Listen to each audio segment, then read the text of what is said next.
Welcome back. Sanae Takaichi has made historic waves as Japan's first female prime minister after winning a parliamentary vote with 237 out of 465 lower house seats. Leading the ruling Liberal Democratic Party, Takaichi ended months of political uncertainty following the resignation of Shigeru Ishiba. A coalition with the Japan Innovation Party secured her premiership despite losing longtime partner Kamito. Her victory breaks a gender barrier in Japan's political arena, a new chapter amidst national and global challenges. Let's give you an overview about her life and times. Born on 7th March 1961 in Nara Prefecture, Takaichi grew up in a middle-class family. Her father worked for a Toyota-affiliated automotive firm, and her mother served in the Nara Prefectural Police. She attended Nara Prefectural Unibi High School and completed her graduation studies from Kobe University. In 1987, at the age of 26, Takaichi moved to the United States on a Matsushita Institute sponsorship, working as a congressional fellow for Democratic Congresswoman Pat Schroeder. After returning to Japan in 1989, she became a television Asahi anchor, co-hosting the program Kodavari TV Prestige alongside Renho. In 1993, she began her political career, winning elections to parliament as an independent from Nara on a platform of political reform. Her father put his retirement saving towards her campaign. In the Diet, which is Japan's parliament, Takaichi soon discovered her isolation of being a woman in politics. Her male colleagues were sometimes dismissive, and they often conducted business at saunas and social clubs where it wasn't feasible to meet with female lawmakers. During her early years in parliament, she forged an enduring alliance with Shinzo Abe, a lawmaker from an elite family with a nationalistic worldview. The two found common grounds of issues like increasing military spending and adding more patriotic tone to history textbooks. When Shinzo Abe was elected as his first stint as Prime Minister in 2006, he appointed Takaichi to his cabinet, making her one of the most visible women in Japanese politics. He reappointed her in 2012 at the beginning of his second term, which lasted 8 years. Takaichi tried to persuade Shinzo Abe to run again in 2021, but he declined. When she entered the race, he threw his support behind her. She lost that race and fell short in another bid in 2024 when Shinzo Abe was assassinated outside a train station in Nara. Takaichi was devastated. Ultimately, when Shigeru Ishiba announced his resignation as the Prime Minister of Japan in September, Takaichi raised her hand again to lead the party.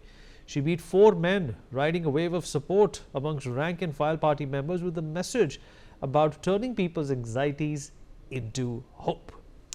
The 64-year-old conservative is widely regarded as a China hawk due to consistently critical views on Beijing's military expansion, human rights abuses, and territorial aggression. Takaichi's rhetoric emphasizes strengthening Japan's defense posture, deepening alliances like the Quad, and countering perceived threats from China, particularly regarding Taiwan and the South China Sea. She has often advocated for revising Japan's pacifist constitution, supporting a stronger military and status quo in the Taiwan Strait. Well, with that being said, the new Prime Minister is a staunch supporter of the Quad. She has consistently framed the Quad as a vital mechanism for Japan's security and regional stability, particularly to China's growing assertiveness. Her remarks focus on deepening strategic and economic cooperation in the member nations. While Prime Minister Narendra Modi has congratulated Takaichi and said that he looks forward to working with her to strengthen the Indo-Japan relationship. The two nations share special strategic and global partnerships. Friendship between the two countries has a long history in spiritual affinity and strong cultural civilization ties. In the modern day, India and Japan cooperate across a wide range of sectors, including semiconductors, clean energy, pharmaceuticals, ICT, and minerals. The 2024-25 bilateral trade between India and Japan stands at $25.17 billion, with imports into Japan from India at roughly $6.25 billion. Sanae Takaichi's leadership comes at a very crucial time. But why is that important and why is it so? Well, it becomes just months after Prime Minister Narendra Modi's visit to Japan where major announcements were made. Both nations charted a joint vision for the next decade, targeting 10 trillion yen in private investments for India. Furthermore, India and Japan have also agreed on an action plan to facilitate a two-way exchange of 500,000 people, including 50,000 skilled and semi-skilled personnel from India to Japan over the next 5 years, that is. In a man's world, a woman has now taken the center stage.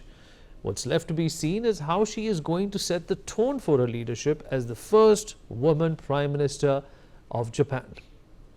We'll talk about this with our special guest. Satoru Nagao, fellow at the Hudson Institute, is joining us from Tokyo, Japan at this point in time. Professor, appreciate you being here with us. Your impressions of the new Prime Minister, the new leader of Japan. She's been through a number of impediments. She's been through a number of issues. It kind of like also reminds me what Margaret Thatcher went through.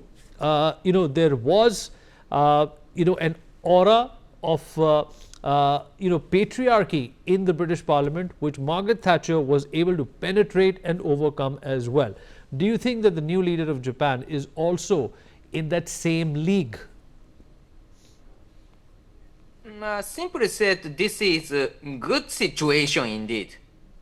Because firstly, when we check the result of the last 3 elections in Japan, which is upper house and lower house and onward the parliament in Tokyo prefecture, the capital, indeed every time the right-wing party is winning. So that's why it is true that Takaichi is China hawk or right-wing conservative. It is true, but this is the person people wish to become the prime minister. So that's why, firstly, this is good. Secondly, the coalition partner is also right-wing, means that even if the LDP lose the majority in the last 3 elections, now the Takaichi got nearly a majority. Two seats is lacking, but nearly majority she has already got. So that's why, in this case, the opinion difference between the LDP and the coalition partner, Japan Innovating Party, indeed very narrow in the, especially the foreign policy or defense policy. In this case, they agree each other. So very stable foreign policy will come. And thirdly, of course, currently, President Trump is influential in the diplomatic field, of course. So that's why right-wing politician has the advantage to create a good relation with President Trump. So that compared with the left-wing politician, this is advantage. So it is no doubt that Takaichi is proper prime minister in the proper timing. So even if the Takaichi is right, the people say, but view from the current situation, this is a good choice. And what do you think it means, Professor, for the Indo-Japan relationship now? Of course, the new leader wants to facilitate the potency of the Quad. She's against the aggression and the assertiveness of China territorially, and of course she's also against the human rights violations that China has not been called out for. So obviously there are already overlapping interests coming in with the new leader. How does that benefit India-Japan relationship? Simply, she will promote the relation with India, I think. Of course, Prime Minister Shinzo Abe, personally, he loves India very much, and he understands India, that's true. But in the case of the Mr. Takaichi, her knowledge about India is unknown indeed. But she is the successor of Prime Minister Shinzo Abe, and she tried to continue the PM Abe's policy. And in case of the Japan's foreign policy, Japan is a consensus society, so who will be the group member is influential to decide something. So Prime Minister herself is not expert of the Quad or Indo-Pacific, just a successor of this, but group member of the Takaichi lead government. In this case, this group member, there are many experts about this issue. So that's why this is good news for the India-Japan relations. Takaichi leads a group who are interested in the relation with India.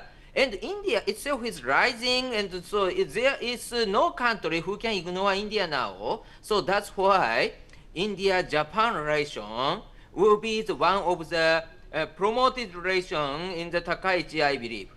And what does this mean for the politics of Japan as well?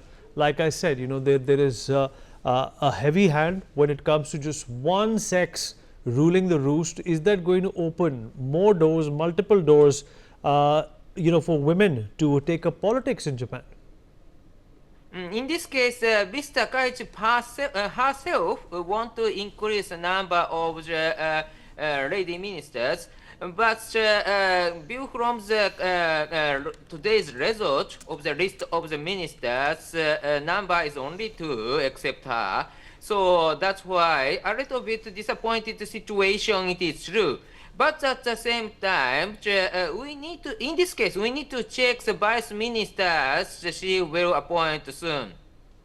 Because indeed, in Japan's system, after the minister have experience as a vice minister, based on this experience as a vice minister, they will become the minister. So through the education system is experience as a vice minister is part of education system to promote to the minister.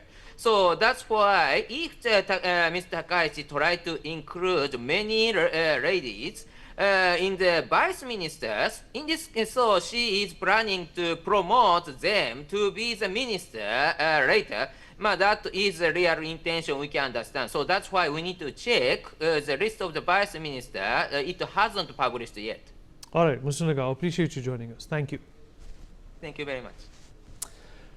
All right, well, the image that you're seeing on your screen right now, in fact, depicts a younger Sundar Pichai, but we will talk about that in just a minute. We have to take a customary break and then we will continue talking about another important episode.